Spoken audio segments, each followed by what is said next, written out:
क्या चीज़ ऐसी है जो आपकी माँ ने जिससे आपको मना किया और आप पहले बुरी लगती थी और अब आप समझती हो कि दिस वाज अ ब्लेसिंग, और कहाँ you think your mother have been wrong. Cat food है, मैं रखती हूँ गाड़ी में।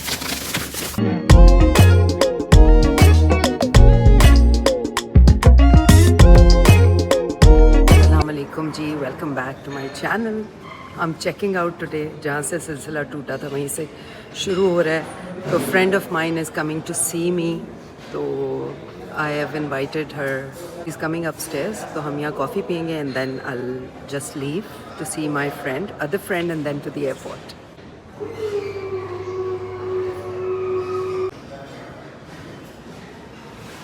ये जी एम्पोरियम मॉल में यहाँ पे मैंगो फेस्टिवल हो रहा है। अस्सलाम वालेकुम मैम। वालेकुम अस्सलाम। आप कैसी हैं? ठीक हूँ, and I am on a date with सना।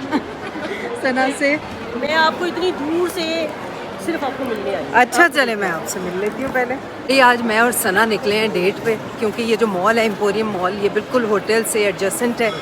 तो हम लोग अंदर अंदर से पतली गली से आ गए यहाँ, और वी चेकड आउट लामा, और उसके बाद हम यहाँ थोड़ा सा स्ट्रोल करके अब जा रहे हैं हया की चीज़ें देने। तो सना के साथ जाके चीज़ें दे के उसके बाद देन बहुत कम टाइम रह जाएगा, फिर इरसा से मिल के तो मैं एयरपोर्ट और वापस बच्चों के पास।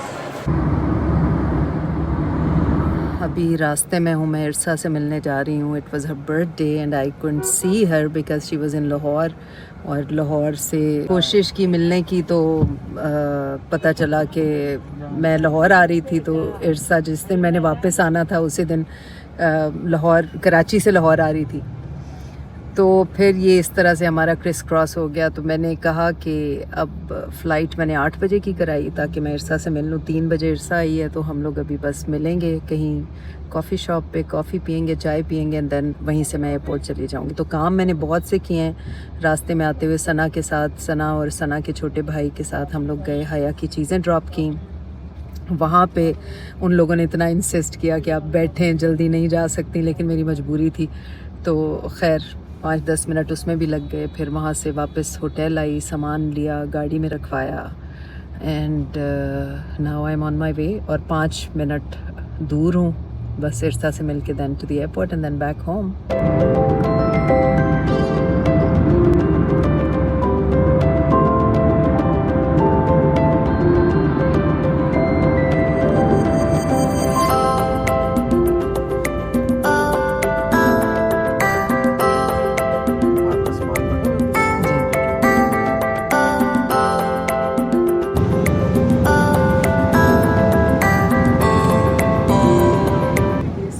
नबिया के लिए ले रही हूँ, उस पर जो पिंक पिंक है उससे मुझे नबिया याद आ रही है।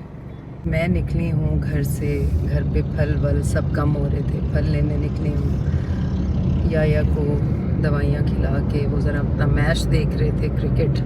फिर मैं निकली, फ्रूट में लेती हूँ डिफरेंट लोगों से। आम जो है उस पर मैं कॉम्प्रोमाइज़ नहीं करती, उसके लिए की दुकान है, वो ज़रा बड़ी दुकान है, वहाँ से लेती हूँ। और बाकी चीज़ें जो आड़ू और सेब और ये चीज़ें, वो मैं इधर उधर से छोटे छोटे जो स्टॉल्स होते हैं वहाँ से लेती हूँ। तो वो लेके अब मैं जा रही हूँ स्टोर का सामान लेने, चीनी, पत्ती, दूध, ये सब चीज़ें वो लेके फिर घर जाऊँगी। नबिया ईमान वहाँ घर पे या के पास है, और बस अभी निकल रही हूँ। मौसम बहुत ही अच्छा हो रहा है जी, बड़ा क्लाउडी, और अभी थोड़ा सा ड्रिजल भी देखने को मिला। ये जो टर्न पे सड़क है ना, ये कभी नहीं सही होती।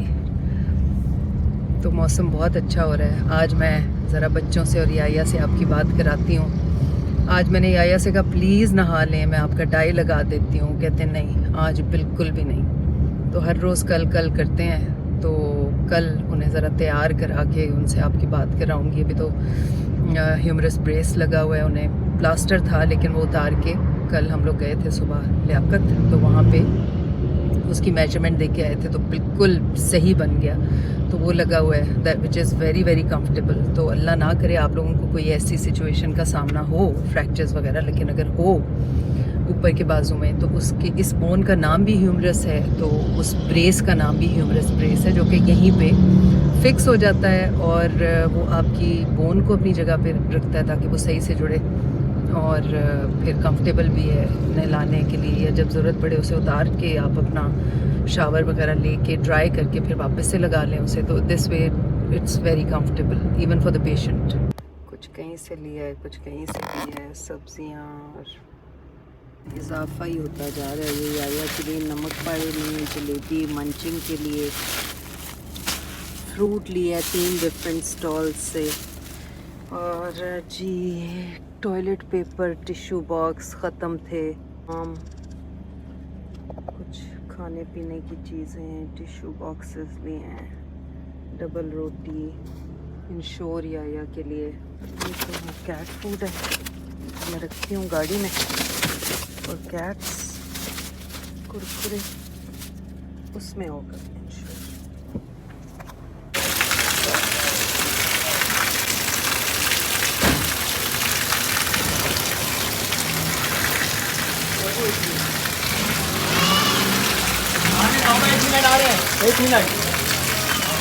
आज हम लोग आए हैं लियाकत हॉस्पिटल। याया का जो ह्यूमरस ब्रेस बना था वो सही नहीं था, वो बहुत लूज़ हो रहा था। फिर उनके बाजू पे कल जब मैंने उन्हें नहलाया तो फील किया कि स्वेलिंग है और अजीब सी जैसे हड्डी बाहर निकली हुई है। तो आज हम लोग यहाँ हैं, यहाँ पे उनको यू स्लैंग लगा है, पता नहीं उसको यू शेप का कोई प्लास्टर है, ताकि उनकी जो मोबिलिटी है वो रिस्ट्रिक्टेड रहे और वो हिले ना अपनी जगह से, जो कि ज़्यादा कन्वीनियंट है। तो वो लगवा के अभी हम जा रहे हैं पटेल हॉस्पिटल डॉक्टर नजीब के पास, because that is the second appointment. और बारिश शुरू हो गई, मैं बिल पे करने आई और मैंने देखा कि बाहर से अजीब सा शोर आ रहा है, तो मैंने कहा ये क्या है। पता चला कि इतनी तेज़ बारिश हो रही है। तो मैं अभी याया के लिए पानी और कुछ खाने पीने का सामान लेने आई थी, वो लेके अभी वापस जा रही हूँ। तो फिर हम निकल रहे हैं, वहाँ पे दिखाते हैं डॉक्टर नजीब को। Let's see what he has to say about his latest PET scan and report.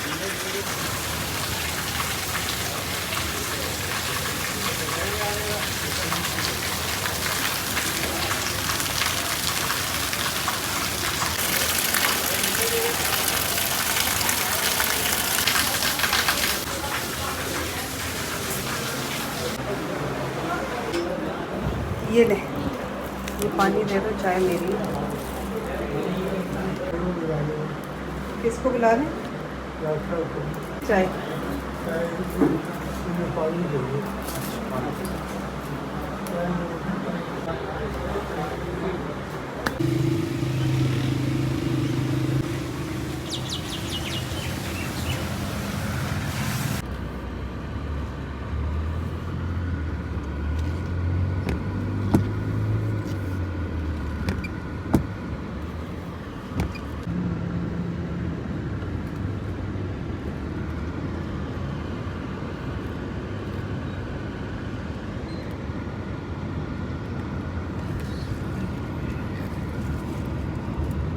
कौन, जस्टिन बीबर की बीवी? जी जनाब, हम लोग, मैं और मेरी बेटी आज निकले हैं। नबिया ने मुझसे कब से 2 काम कहे हुए थे, 3 कहे थे, तीसरा घर पे ही मैं इसे ढूंढ के दूंगी। तो वो काम पेंडिंग थे। एक तो ये था कि इसके चश्मे बनवाने थे, जो ये हर दूसरे दिन तोड़ देती है। मम्मा ये गलत बात है। मैं भी ये कह रही हूँ, ये गलत बात है। दूसरे दिन नहीं, चौथे दिन तोड़ने चाहिए। फ्रेम था, जो ये फ्रेम था, ये हमने बहुत ही खराब जगह से लिया था और वो ही टूटा था। जैसे ये जो मैंने पहना हुआ है गाइस, ये 5-6 साल पुराना है। तो आई am not bad at, I am not responsible. नहीं, इसकी आदत है, हर चीज़ इसके हाथ में जो कुछ भी होगा ना खेलती रहेगी उससे। और मुझे गुस्सा आता है कि भाई चीज़ें जो हैं उनको रहने दो, पड़ी हुई बुरी लग रही हैं। रिमोट है तो उसके बटन से छेड़ती रहेगी। फिर बहुत इंटेलिजेंट लोग बैठते हैं वैसे ही। Thank you. नहीं, आप इंटेलिजेंट तो हो, इसमें तो कोई शक नहीं है, लेकिन थोड़ा नुकसान कम किया करो। अच्छा जी, तो दूसरा काम ये था, फ्रूट लेना था। वो मेरा काम नहीं था दूसरा, फ्रूट क्यों लेना। जब हम जा रहे थे तो मैंने याया के लिए वो स्लिंग लिया टाइम से, आज जब उनको हॉस्पिटल में दिखा के गए तो मैंने कहा जितने लंबे उनके बाजू हैं तो एक्सेल ले लेती हूँ। तो एक्सेल बड़ा हो गया तो वो चेंज कराना था। फिर नबिया का चश्मा लेना था। तो रास्ते में काम पढ़ते गए तो वो काम पढ़ने के चक्कर में अब मुझे ये डर लगा होता कि चश्मे की दुकान ना बंद हो जाए, लेकिन थैंक गॉड खुली हुई मिल गई थोड़ा जी पे। तो वहाँ से हमने 2 फ्रेम बनवाए हैं मैडम के, कॉन्टैक्ट लेंस भी तोड़ चुकी हैं, घुमा चुकी हैं, वो भी नए बनवाए हैं। इतनी गलत बात फैला रही है, मैंने घुमाई नहीं है, टूटी थी। वो काम किए। याया का दिल चाहता है एकदम से, वो कहते हैं, और वही चीज़ बोलते हैं जो नहीं है। आप ये सोचें, परसों मैंने जाके आड़ू लिए, चेरी ली, केले लिए, आम लिए, पपीता लिया, और क्या लिया था, जामुन लिए। कल मुझे रात में कहते हैं खुबानी नहीं है, तो अभी मैंने खुबानी भी ले ली। अभी मैंने उनके लिए और भी कुछ भी उनका दिल चाहे खाने के लिए, खज्जी ले ली। तो वो सब लेके अब हम जाके खाना खाएंगे। तो बस आज हम गए थे डॉक्टर के पास, उन्हें लेके दोनों डॉक्टर्स को दिखाया, बिकॉज़ वो जो ह्यूमरस ब्रेस थी, वो मैंने आपको बताया ना कि वो सही से सेट नहीं हो रही थी। तो बहुत एक्चुअली उसकी सेटिंग और मेजरमेंट इस तरह से होती है कि वो बिल्कुल फिक्स हो जाए, तो वो बहुत ज़बरदस्त चीज़ है। लेकिन ये जो बनी थी, इसमें काफ़ी, जब उनके बाजू पे स्वेलिंग भी था, जब मेजरमेंट ली तो उसके बाद वो स्वेलिंग ऊपर से ख़त्म होके नीचे आ गई। तो विच मीन्स कि मैंने जब कल देखा तो मैं घबरा गई, मैंने कहा कि नहीं, ये तो दिस इज़न्ट वर्किंग राइट। तो वो फिर उस चक्कर में आज मैंने प्लास्टर ही लगवा लिया। फिर डॉक्टर नजीब नेमतुल्लाह के पास गए, जो उनके ऑन्कोलॉजिस्ट हैं, तो उन्होंने हार्मोनल मेडिकेशन शुरू किया, लेकिन उससे पहले उनके टेस्ट होंगे। कल जाके इनके टेस्ट कराएंगे और उसके बाद फिर इनके बाजू की रेडियोथेरेपी भी बताई है उन्होंने कि 5 डेज़ आगा खान में रेडियोथेरेपी कराएं। तो ये है कि बोन जो है वो जल्दी जुड़ेगी और ये इनका पेन बेहतर होगा। He is not feeling pain in his arm, मगर उनको रिब्स में पेन हो रहा है, एज वो मेड्स हैं वहाँ पे केज में, रिब केज में भी हैं और बाकी स्केलेटल बोन्स में हैं। तो द गुड थिंग इज़ कि किसी ऑर्गन में कोई मेड्स नहीं है। तो बस ये अपडेट थी आज की लेटेस्ट, बिकॉज़ फ्राइडे को ये दोनों काम हो गए, ऑफ नहीं था, कुछ नहीं था। उनके डॉक्टर तो नहीं थे ऑर्थोपेडिक, मगर दूसरे डॉक्टर को दिखाया तो उन्होंने भी सर्जरी का कहा, बट सर्जरी तो हम डिसाइड कर चुके हैं कि इट्स अ नो,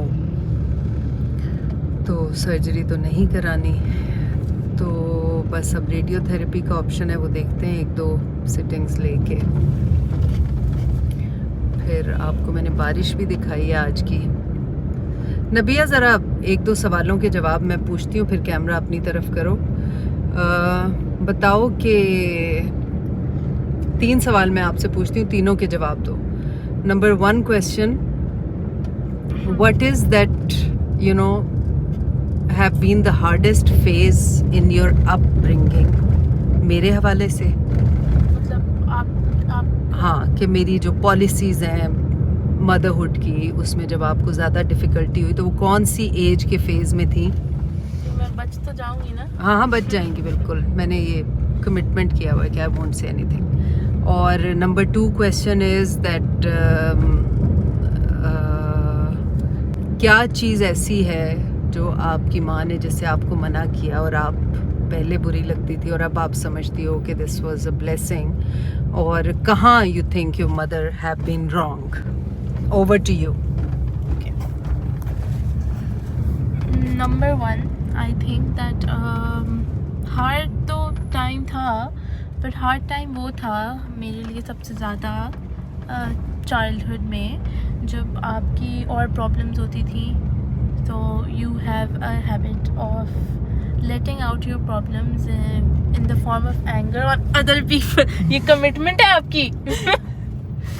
मैं नहीं बोल रही यार। नहीं, बोलो, मजाक था। दूसरी बात ये कि I think everything जिससे आपने हमें मना किया, I am grateful for that. Number 1 ये कि आपने हमें इतनी फ्रीडम नहीं दी कि हम मतलब इतनी छूट, फ्रीडम तो दी है, फ्रीडम का वर्ड नहीं यूज़ करूँगी, लेकिन छूट नहीं दी ऐसी कि जिस वक्त भी आपसे पूछे बगैर भी किसी के साथ भी चले जाएं। You want to know our friends first and then you let us go out with them. तो I think that is a very good thing, because company जितना लोगों को स्पॉइल करती है और कोई चीज़ नहीं करती। और ये कि आपने हमेशा जो है हम बाहर जाते थे कभी तो आप बहुत ज़्यादा पूछती थी कि हम कहाँ हैं, and we used to think that you don't trust us, but it was actually that you are a mother and you were always scared कि आपके बच्चे ठीक हैं या नहीं. So also that. And third क्या सवाल था? आपकी कौन सी हैबिट नहीं होनी चाहिए? आपकी नहीं हैबिट मतलब हैबिट नहीं, मदरहुड में where do you think I been wrong and you still think.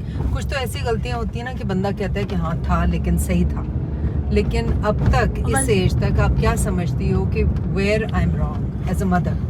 No mamma, you not nowhere wrong as a mother. I mean छोटी छोटी चीज़ें होती हैं, but the things that you do good are outweigh those small bad things. मतलब आप इतना अच्छा करती हैं कि वो छोटी बुरी चीज़ें भी जो हैं वो मतलब नज़र ही नहीं आती. बट एक चीज़ है आपकी जो कि I would like for you to think about it and consider that. वो ये कि आप ना बहुत जल्दी कंक्लूजन पे आ जाती हैं before asking anything, asking us for explanations और आस्किंग अस कि हम अपनी side of the story explain करें.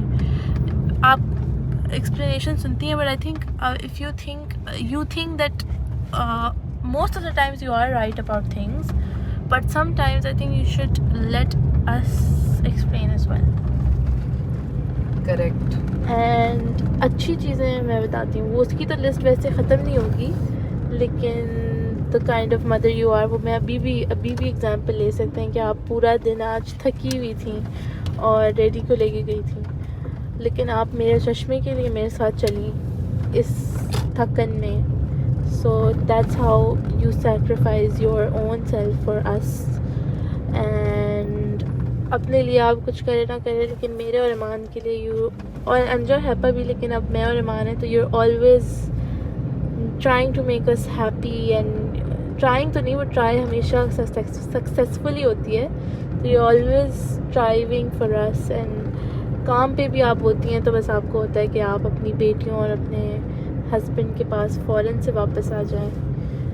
और ये फेज़ बहुत ही मुश्किल चल रहा है मुझ पे, बिकॉज मेंटली सिर्फ मुझे पता है कि मैं कितनी स्ट्रगल कर रही हूँ टू गो ऑन.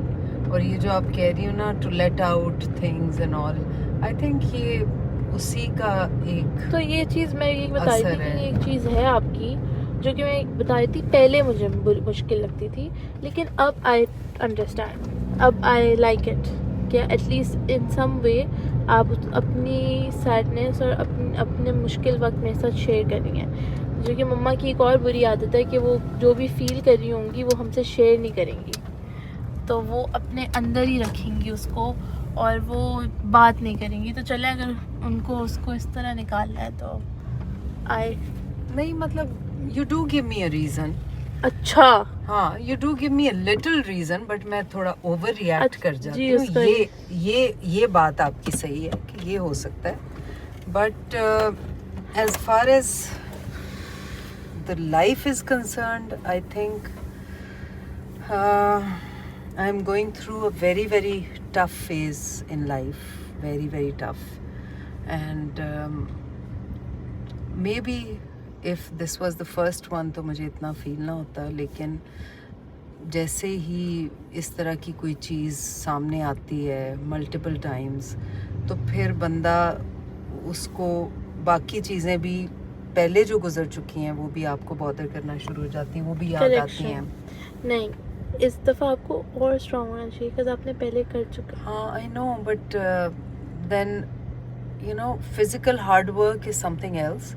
लेकिन मेंटली बंदा बिल्कुल ही जब, and I am not doing anything to let out my anxiety, my depression, my stress.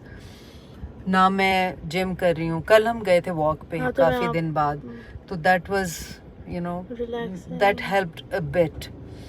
तो अगर हम उस तरह की कोई रूटीन बनाएं तो आप फॉलो करें, रोज़ जाएं वॉक पे. आप भी चले ना मेरे साथ, है ना. तो जब आप लोग ईमान और आप लेके जाते हैं तो फिर हम लोग सब जाया करेंगे. 1 घंटे का ब्रेक हम अपने लिए लेंगे.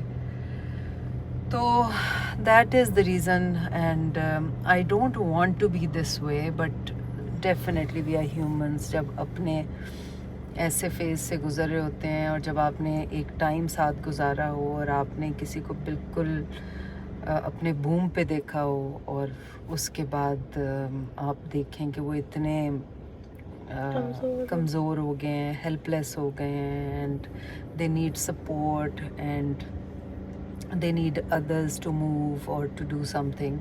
तो ये चीज़ बहुत मेंटली डिस्टर्बिंग होती है. एंड देन यू नो, अगर मैं ये कहूँ कि मैं हर चीज़ बहुत कोशिश करती हूँ, लेकिन फिज़िकल एक जो फटीग होती है वो भी आपकी मेंटल हेल्थ को इफ़ेक्ट करती है. और ऑब्वियसली यू नो, जब अब जैसे याया को इस एज में और इस सिचुएशन में उनको हर थोड़ी थोड़ी देर में कुछ ना कुछ हमसे चाहिए होता है, और मैं ही पास होती हूँ. तकिया ठीक कर दें, मुझे ये गोली दे दें, मुझे वो दे दें, मुझे. तो basically I am always stand by for him. तो which I don't mind, obviously this is what family is for. लेकिन I am just telling you कि ये चीज़ें मुझे बहुत इफ़ेक्ट कर रही हैं. और ना मैं अपनी हीलिंग कर रही हूँ, ना कोई थेरेपी कर रही हूँ. बस मेरी थेरेपी यही है कि बच्चों के साथ कल जो मैं गई थी तो थोड़ा बहुत एक आउटलेट मिला मुझे, और थोड़ा सा मैं याया को भी इस तरफ इंक्लाइन कर रही हूँ कि भाई थोड़ी देर के लिए हम लोग अपने टाइम के लिए कभी वॉक पे चले गए, कभी मैं किचन में हूँ या बच्चों के पास हूँ या बाहर पोर्च में बैठी हुई हूँ. Because I don't like staying in the room. मैं तो ऐसी बंदी थी, आप लोगों को पता है कि मैं सुबह उठती थी और फिर रात में कहीं जाके मैं कमरे में आती थी और इधर उधर अपने काम काज और ये सब देख रही होती थी. कहीं ना कहीं वैसा आप निकली हुई होती हाँ, थी. कहीं ना कहीं मैं बिजी होती थी. तो अब मैं हर वक्त कमरे में होती हूँ उनके पास, उनको किसी चीज़ की ज़रूरत हो and all. I do have help also, उनको वॉशरूम ले जाने के लिए एंड ऑल. बट ये है कि नहलाना धुलाना, उनका डाई और ये सब मैं ख़ुद करती हूँ, और नाखून काटने और ये जो छोटी छोटी चीज़ें हैं. तो बाकी बस ये है कि दुआएं आप लोगों की बहुत सारी हैं. अल्लाह ताला आपको जज़ाए खैर दे और सबके लिए आसानियाँ पैदा फरमाए. एंड और क्या कह सकते हैं, बस यही है कि जब बंदा ऐसी सिचुएशन में हो या मैं हूँ, तो मैं अपने से नीचे लोगों को देखती हूँ कि जिनके पास कंफर्ट का सामान नहीं है और वो ऐसी सिचुएशन से गुजर रहे हैं, जिनके पास इतने अच्छे ट्रीटमेंट ऑप्शंस नहीं हैं, वो ऐसी सिचुएशन से गुजर रहे हैं, जिनके पास इतनी प्यारी बेटियां नहीं हैं. माशाल्लाह माशाल्लाह. तो फैमिली सपोर्ट हो तो बहुत चीज़ें आसान हो जाती हैं. ये तो बात 100% सही है. मरीज़ के लिए भी, अटेंडेंट्स के लिए भी. तो सब आपस में मिल बांट के अगर रिस्पॉन्सिबिलिटीज़ शेयर करें तो वो काम काफ़ी आसान हो जाता है. तो जी हमारे घर पे लाइट गई हुई है, हम लोग बाहर बैठे हुए हैं. लाइट नहीं गई हुई है. आई थिंक बारिश में वो लाइट नहीं, घर के अंदर भी लाइट नहीं है. तो बस अभी मैं जाके जनरेटर चलाती हूँ. आई एम श्योर याया को भी गर्मी लग रही होगी, तो उनका स्लिंग चेंज हो गया, बाकी सारे काम हो गए, पेट्रोल डल गया गाड़ी में. तो बस दैट्स अबाउट इट. वीडियो भी यहीं तक रखते हैं. फिर इसमें मैं इस वीडियो में थोड़ा सा लाहौर का पोर्शन जो पिछली वीडियो में मैं लगाना चाह रही थी, आपसे मोमेंट शेयर करना चाह रही थी, तो वो मैं इस पोर्शन के बाद लगाऊंगी. तो आप लोग देख लें कि जहाँ लास्ट पिछली से पिछली वीडियो लाहौर वाली ख़त्म हुई थी, उसके बाद क्या हुआ, तो वो चंक्स आप इसके बाद देखें. तो मेरी तरफ से आप खुदा हाफिज़ कबूल करें, दुआओं में याद रखें. अल्लाह ताला हम सब का हामी और नासिर हो और हम सब की मदद फरमाए और हमारे लिए आसानियाँ पैदा फरमाए. अल्लाह हाफिज़, फ़ी अमान अल्लाह.